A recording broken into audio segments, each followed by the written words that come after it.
Muli po ay magandang umaga sa ating lahat. Ngayon po ay ipinagdiriwang natin ang linggo ng Pentecostes. Pente, 50 araw pagkatapos ang linggo ng pagkabuhay ay bumaba ang banal na Espiritu ng ating Panginoon sa kanyang mga alagad. Kaya po ang sabi ng iba, ito rin ang araw ng kapanganakan ng ating simbahan. Kaya daw tayo nakapula sa banal na liturhiya. Dahil ito ang araw kung saan isinilang ang ating simbahan.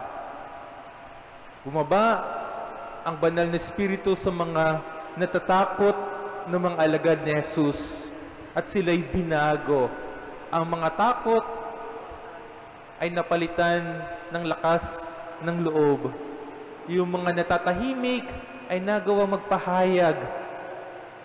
Yung kalituhan ay nagkaroon ng linaw. Ang mga alagad nagtatago sa pinid sa saradong tahanan. Hindi alam kung ano ang dapat nilang gawin. Pero nang pumasok ang banal na Espiritu, sila'y lumabas sa lunggang kanilang pinagtataguan, nagsalita ng iba't ibang lingwahe na puno ng tapang at galak. At ang Espiritong ito rin ang Espiritong ating tinanggap nung tayo'y binyagan. Kaya katulad ng mga alagad, kaya din nating talunin ang ating mga takot. Kapag nagawa tayo mapuno ng Espiritu Santo, magagawa din natin magpahayag ng mabuting balita, magbigay buhay sa bawat isa, magpagaling, gumawa ng mga kababalaghan, mga bagay na ipinagkakaloob ng ating Panginoon sa mga taong nananampalataya sa Kanya.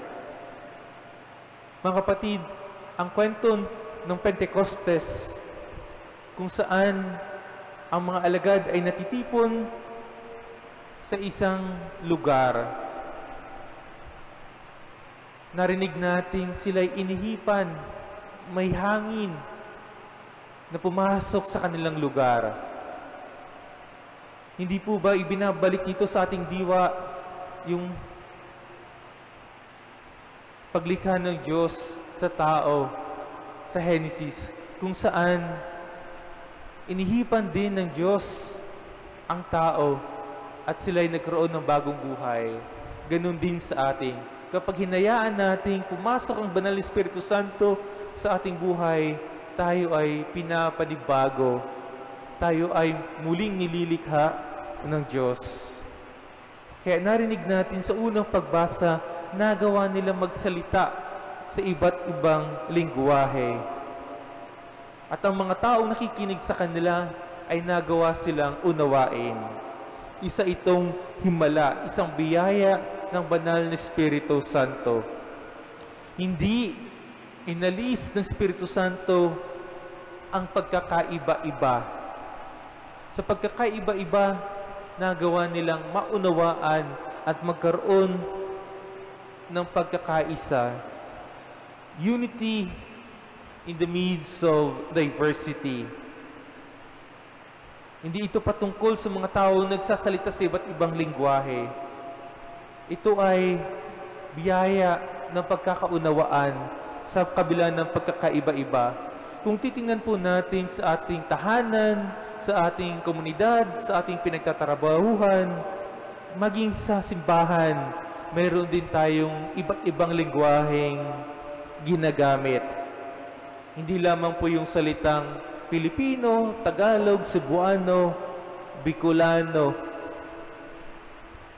Mayroon din tayong lingwahe ng pagkakaiba-iba ng personalidad, pagkakaiba-iba ng henerasyon, pagkakaiba-iba ng pananaw, opinyon sa politika, sa karanasan. Pero ang Banal na Espiritu Santo, kapag nasa ating komunidad, nasa ating buhay, nasa ating puso, magagawa nating makinig, magagawa nating unawain ang bawat isa. Magagawa natin magkaroon ng malasakit sa bawat isa sa kabila ng pagkakaiba-iba. At ito rin ang ipinapaalala sa atin ni San Pablo sa ikalawang pagbasa. Mayroong iba't ibang biyaya, mayroong iba't ibang regalo, pero ang lahat ng ito ay galing sa Diyos. Mayroon tayong iba't ibang gampanin sa simbahan. Ibig sabihin, hindi tayo kinakailangang maging pare-parehas. Yung pagkakaiba-iba natin ay yung biyaya nating ipagkakaloob sa bawat isa sa ating simbahan. Ito ang yaman ng ating simbahan. Iba't ibang kakayahan, iba't ibang estilo, pero iisang espiritu ang gumagalaw sa atin. Isipin po natin ang ating komunidad.